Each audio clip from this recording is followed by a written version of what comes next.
Following the American Revolution, the United States faced an uncertain future. How would this brand new nation govern itself? What challenges would it face? And most importantly, how did the decisions made in this delicate era of American history shape the country we live in today?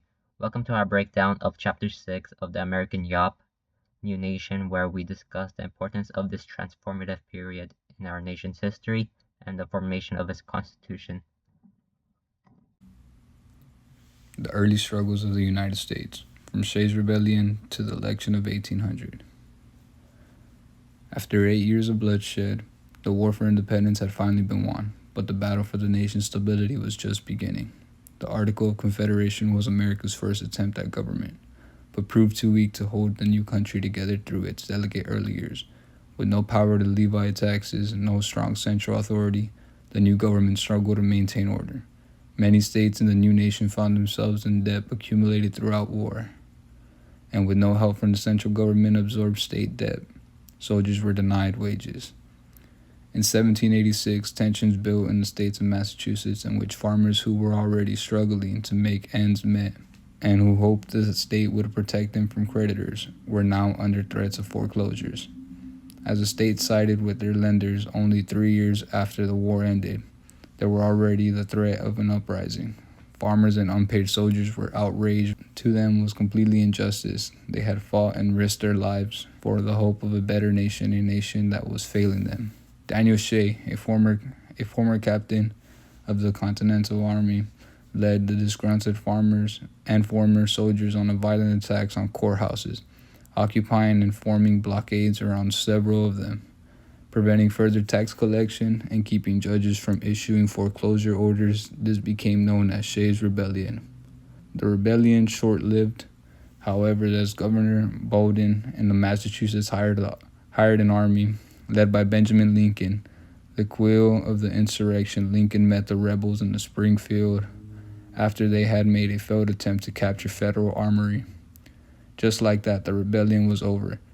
There was a dispute over proper punishment for the people of Shays' Rebellion. Several were hung, but James Madison and others believed that such punishments might only ignite more protest. And so the majority of the Shaysites and Shay himself were granted pardons. Although it met a quick end, the rebellion was eye-opening. Some of Thomas Jefferson's believed the rebellion was nothing more than growing pains of the new nation, but nationalists such as James Madison saw the rebellion as proof of nation's shortcomings. In 1786, the Annapolis Convention was held to discuss economic issues and interstate trade. However, the turnout was very poor, with only 5 states sending delegates. Despite this, Madison's push for constitutional reforms continued, and Shays' Rebellion convinced leaders to act. This culminated in the more successful Constitutional Convention of 1787, held at Independence Hall, Philadelphia. Representatives from 12 of the 13 states gathered to revise the Articles of Confederation, with Rhode Island being the only state absent.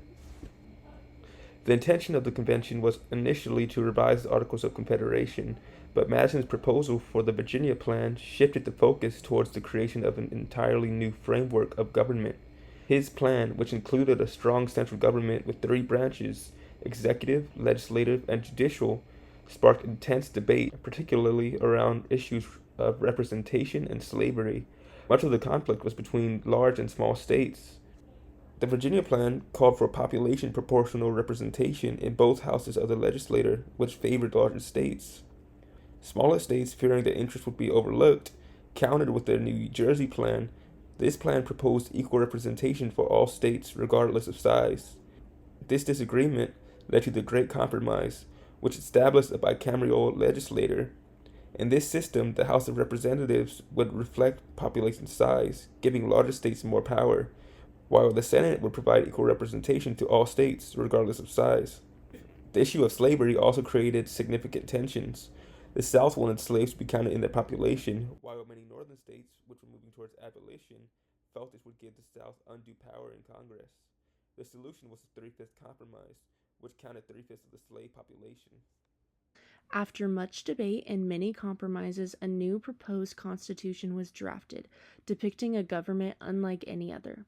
The new constitution still needed to be ratified, however, and was sent to Congress along with a cover letter from George Washington.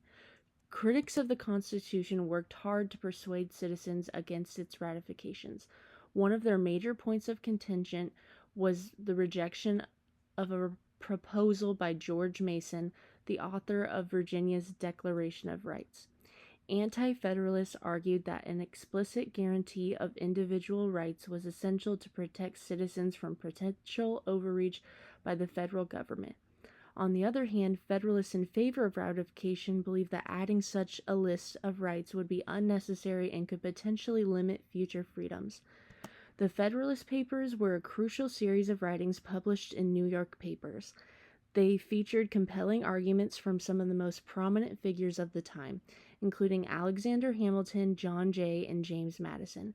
These essays were designed to address concerns about the proposed Constitution and defend its principles. They sought to reassure both the public and state legislators that a strong central government would not lead to tyranny, but would instead provide stability. In early 1788, voting took place in Massachusetts, where delegates narrowly approved the Constitution. However, they also insisted on adding their own amendments, fearing the potential for government overreach. This pattern of close votes and additional amendments continued in other state conventions across this country. As each state debated the document, the issue of personal rights and limits on government power remained a strong talking point. Finally, on July 2, 1788, the Constitution was ratified, securing the framework for the new government. The election of George Washington as the first president solidified the Constitution's legitimacy and marked the beginning of a new era in American governance. However, in response to ongoing demands for protections against government power, a total of 10 amendments were added to the Constitution in 1791, known as the Bill of Rights. These amendments, though highly controversial at the time, are now viewed as an irreplaceable cornerstone of American democracy. They guarantee essential freedoms such as the freedom of speech, religion, and the press, and provide protection against government abuse. With the Constitution in place, the first test of this new government came under President George Washington. His leadership helped set many precedents, from the two-term tradition to the formation of a cabinet. However, political divisions soon emerged. Federalists, led by Alexander Hamilton, favored a strong central government, while anti-Federalists, led by Thomas Jefferson, pushed for states' rights. Thomas Jefferson was for the masses and was against an elite centralized government. He wanted a small militia and to reduce government size. But the Founding Fathers saw pure democracy as dangerous. These conflicts laid the foundation for America's political party system. Soon the nation yet again faced resistance. The Whiskey Rebellion of 1794 was sparked by the imposition of high taxes on whiskey, which deeply affected Western farmers. Many of whom relied on distilling whiskey as a vital part of their livelihoods. This tax was part of the broader effort by a federal government to generate revenue and stabilize the nation's finances. But for many farmers in the frontier regions, the tax felt like an unfair burden, leading to widespread protests, ultimately opening defiance against the government's authority. This tested the strengths of federal government. President George Washington quickly mobilized a militia to quell the insurrection. This proved the nation's ability to enforce laws and protect order. Meanwhile, conflicts with Native American nations over the land expansion continued, highlighting the darker consequences of American independence. Abroad tensions with Britain and France during the French Revolution and aftermath of the XYZ affair put the young country in a difficult position, forcing early leaders to navigate foreign policy very carefully. The election of 1800 marked a defining moment in American history.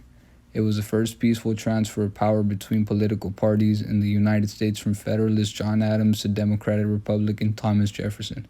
At the time, the idea that a nation could shift leadership without a bloodshed was revolutionary. Many feared that the change might lead to a violence or even a civil war. Instead, it set a lasting example of democratic values, showing the world that elections could truly reflect the will of people and function without force. Once in office, President Jefferson worked to reshape the government according to his republican ideals. He believed in a limited federal government and sought to reduce its size influence. On one of his first major actions was cutting the size of the standing army to about 3,000 troops, reflecting his beliefs in state rights and a more restrained federal military presence. During his presidency, Jefferson also faced challenges related to Haitian Revolution. The successful slave revolt in Haiti not only weakened the French power in the Americas, but also raised fears similar uprising in the American South where slavery was deeply rooted.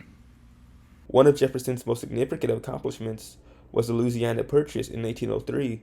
By buying the vast territory from France, he doubled the size of the United States and opened the door for westward expansion. Though Jefferson had long promoted a strict interpretation of the Constitution, this purchase challenged those beliefs since the Constitution didn't specifically authorize the federal government to acquire new land.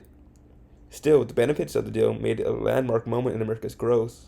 Later in his presidency, Jefferson passed the Embargo Act of 1807, hoping to pressure Britain and France to respect American neutrality by stopping all trade with foreign nations. However, the act backfired, hurting the U.S. economy more than it affected European powers. The continued tension, especially with Britain, eventually led to the War of 1812, though often seen as a conflict with unclear goals and mixed results. It stirred a wave of national pride and unity that shaped the country's identity moving forward. In the end, Jefferson's presidency was full of major events, both positive and controversial, that shaped the early path of the United States, from peaceful political transition to bold land expansion and economic challenges. His time in office reflected the growing pains of a new nation. Despite the challenges faced during these formative years, the early leaders of the United States remained committed to the core values that they had fought for during the War of Independence. Values of freedom, self-governance, and equality guided their decisions as they worked to create a system of government that would endure for generations. The first few decades of the nation were critical in shaping the United States into the country we recognize today. Among the most significant achievements was drafting the Constitution, a foundational document created from intense political debates, deep disagreements over power structure, and necessary compromises. This established the framework of the nation's government.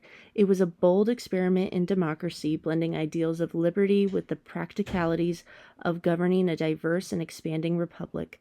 This process of negotiation led to a system that was unlike any other, one that balanced federal power with individual rights and set up a government that could adapt to future changes.